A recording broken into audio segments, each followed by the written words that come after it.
TV down. Get this stuff up off this floor.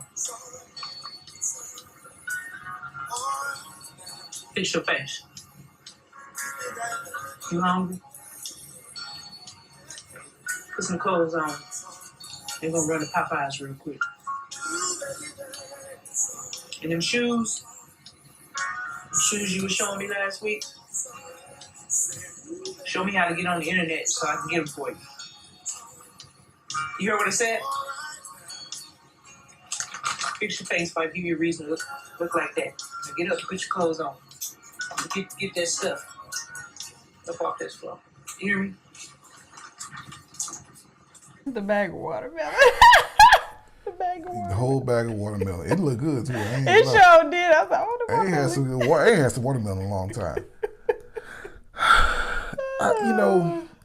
I am very much sympathetic to the plights of our community and the things that our men and women and children have to go through and our past. Yeah. But I'm a true believer, and anybody that's been watching our content for any, I'm a true believer that you have to do the work to become a better version of yourself. Absolutely. You owe it to the people around you. You owe it to your children and your partners and everybody around you to constantly work on yourself. Mm-hmm. And I know this content creator, I'll link to her down in the description. She's a comedian. She does like comedic skits. So don't go over there bothering her. She's just trying to do her. She's doing her thing. But she hit the nail on the head. Many of us grew up with parents like that. Mm-hmm. I know what this looks like. Mm-hmm. And it's hard, because on one hand, you don't want to, your parents were probably doing the best they could. Yeah. With what they had. Yeah. Especially when you come from parents like I have come from that have a lot of abuse. Yeah. And a lot of abandonment stuff in their background. It's extremely hard to say you're sorry is being vulnerable. And sometimes people assort vulnerability with weakness. Hmm. And so there's one side of me that's like, hey, I get it, but there's also another side that's like, we gotta do better. Yeah. We have to do better because it's required. Yeah. It's absolutely required. She actually did a very good job of kind of breaking it down here in her description. She says, still has an attitude, don't nobody want to go with you. I knew what mama meant when she did this. Mm-hmm. Sometimes words fall short, but actions speak louder. This gift is a token of mama's sincere apology and a promise to do better. Apologies come in many forms, whether through heartfelt words or thoughtful gifts. Both can be meaningful ways to make amends. It's the sincerity behind the gesture that truly matters. Change behavior is the key. One thing I'm going to do is apologize. Sit you down to understand your feelings and then take you to Popeyes. I mean, still go to Popeyes. Hey, when wrong going I need to Popeyes. The red beans and rice and a biscuit and go ahead. She's absolutely right. She is right. But I would say, like she said, it's a promise to do better. You can't let that be just who you are and it's how you are, because it creates damage. Mm-hmm. And I've seen that. I've seen that with that incident with your mother, where she just doubled down. The problem that's the problem I have. That's the absolute problem I have with people in my generation and older, is that doubling down, that's BS. Mm-hmm. If my child comes to me, my oldest son, it will be 23 years old soon, if he comes to me and says, hey dad, when you did this when I was younger, it really bothered me. I'm not gonna look him in his eyes and say, well, it's over and done now, ain't nothing to be done about it, you just got to get over it. That's the part that nobody addresses. That's the part that's not right. That's the part that's the part that re-traumatizes the kid. Yes. Because if I can't humble myself and say, well, let's talk about it, son. Did you know that at that point in my life that I was struggling mightily with this and this and this and this and this? And you know what? If I wronged you, son, I'm sorry. I've evolved. I've worked hard to become a better version of myself. Yada, yada, yada. All those things. If I can't do that, then I failed as a parent. Because I give you the fact, because I became a father at 23 years old. Mm-hmm. Didn't really know what I was doing. Did the best I could. And I really set myself to the task of being the best father I could, using the blueprint that my father gave me. And there were flaws in that blueprint because he's just a man. Yeah. And so if you can't humble yourself, just don't have kids. I'm serious. Yeah. Just don't have kids, man. Look, if you're not ready to be humbled in a way that you've never been humbled before, mm-hmm. do not have children. And have real dialogue, real discussions with them, because mm-hmm. at some point they're going to get beyond the age of 5. at some point they're going to be wanting to have deeper conversations than let's talk about Bluey. Like they're going to want to talk about meaningful and deep things. And like he's saying, if you're not willing to have those real conversations and real discussions, then yeah, you don't need to be a parent. And I can say I totally can relate to this, because it would be the nice things done for me instead of the words that which mattered the most, to come back and say, I am so sorry.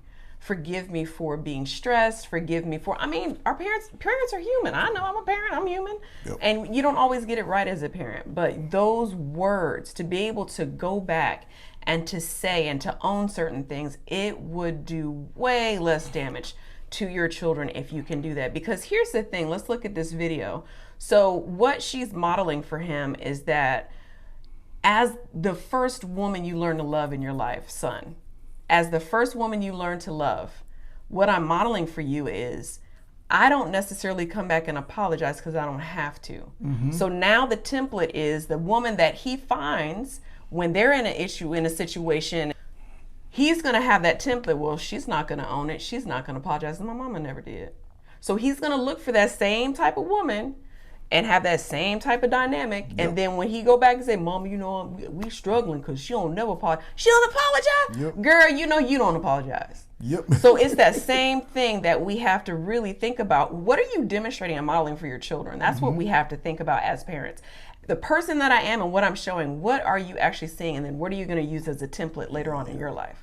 And you see this play out with young men. Young men I've mentored, I've seen this where he's in a relationship with a woman who is abusive verbally, sometimes even physically. Yeah. And when she has these blow-ups and these blowouts, she never comes back to apologize. She just literally comes back to him and gets him sex.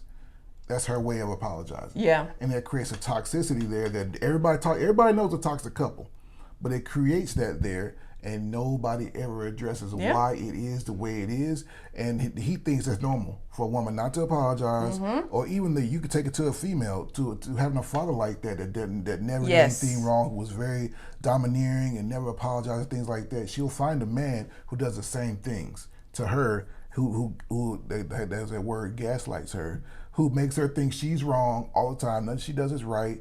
But really, it's just his way of dealing with his insecurities and his inability to address the fact that I was wrong.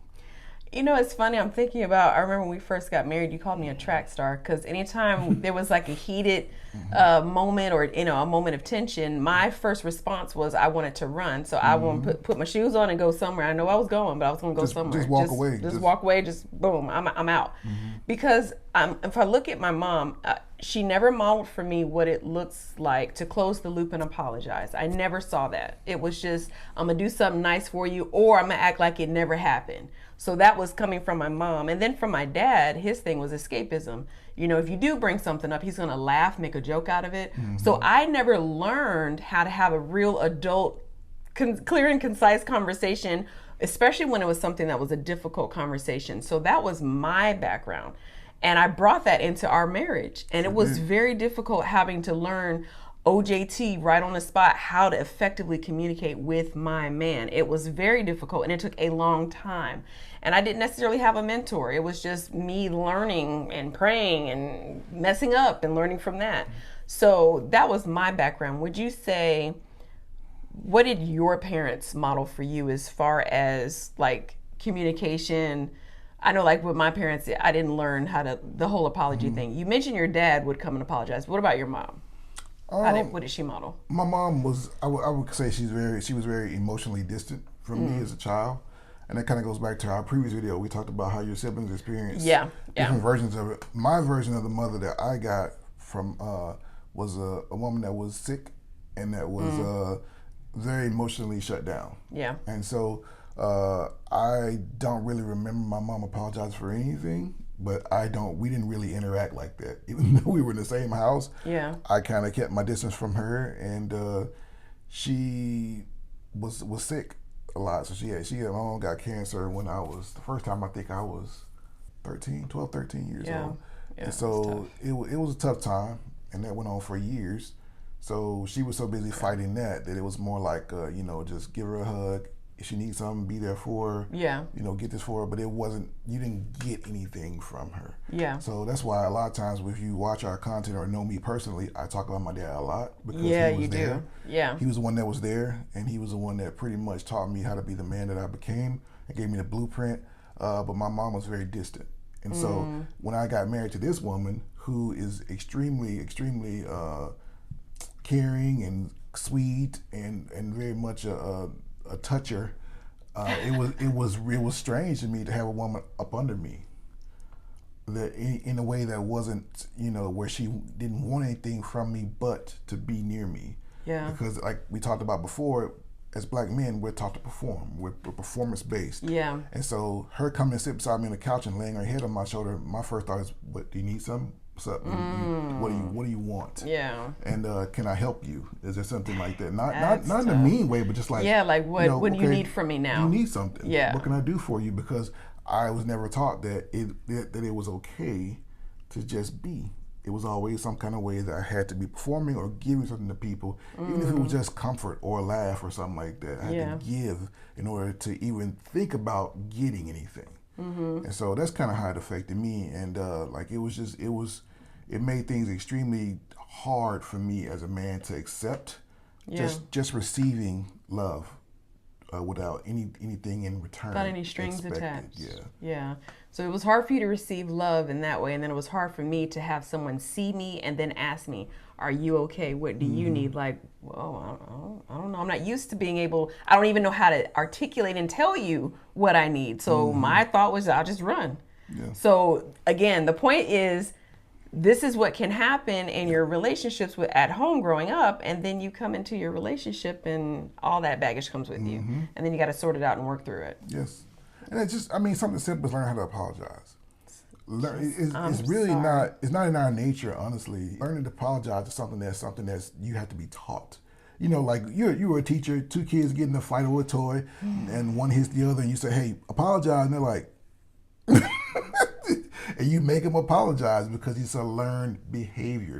So if you never learn that, and this is going down another rabbit hole, this is where a lot of men get so mad at women, because if a woman has not learned to apologize, apology means accountability. Yep. And if you have not learned to accept accountability, you're going to start the whole, pivoting, moving the goalposts, and this and that, just to get around the fact that you were wrong. Just say I was wrong. How hard is that? But it's extremely hard. Oh, it's very hard, especially when you're prideful. Yes. And if you're not learning that, how to apologize, it can get real hairy, because the man's going to get sick and tired trying to box you in, and then you hitting him with the skirt, like you running like Barry Sanders, like you just can't be boxed in to say, you were wrong. Just say it. I love you. I always will. But I want to just say you're wrong. How hard is that? Pride. It's extremely hard for somebody who has not learned. Accountability and things like that, that's a learned behavior. It's not in our nature. I don't care what nobody says. If you want to have a successful relationship, you better learn it quick. Yes, absolutely. And with that, that's enough said.